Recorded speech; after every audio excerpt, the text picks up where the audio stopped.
राहुल गांधी ये कह रहे हैं कि इंडियन डेमोक्रेसी के स्ट्रक्चर पर हमला हो रहा है, सिस्टमैटिक अटैक हो रहा है। इंडियन डेमोक्रेसी, भारत पे सबसे बड़ा खतरा यही है जिस तरह से होलसेल अटैक डेमोक्रेसी पे हो रहा है।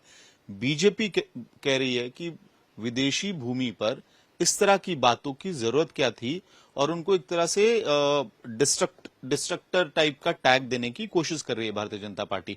आप बतौर एलआई कैसे देख रहे हैं? देखिए, पंडित नेहरू के समय, लाल बहादुर शास्त्री के समय न दोनों पार्टी के पर्याय थे, न राष्ट्र के पर्याय थे। इंदिरा जी की जब इमरजेंस होती है तो कांग्रेस पार्टी को वो कांग्रेस इंदिरा बना देते हैं।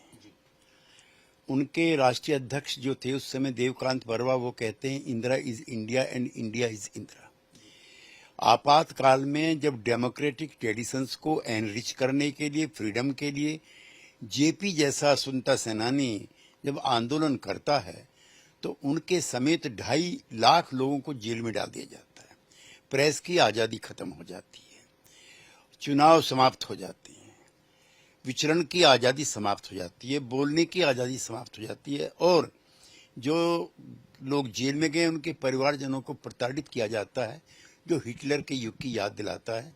तो श्री राहुल गांधी के मुंह से ये बातें ना यहाँ अच्छी लगती हैं, ना विदेश में अच्छी लगती हैं।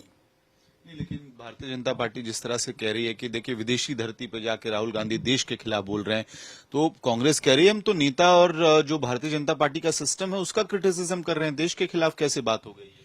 नहीं, इंडियन डेमोक्रेसी को जब आप कहते हैं कि ये खतरे में है तो ये भारत का ही अपमान है। खतरे में नहीं है इंडियन डेमोक्रेसी को लेकर के, और ये इतनी एनरिच है कि इंदिरा गांधी हो, कोई और हो, यहाँ की लोकतांत्रिक परंपराओं को, यहाँ की ट्रेडिशंस को कोई खत्म नहीं कर सकता।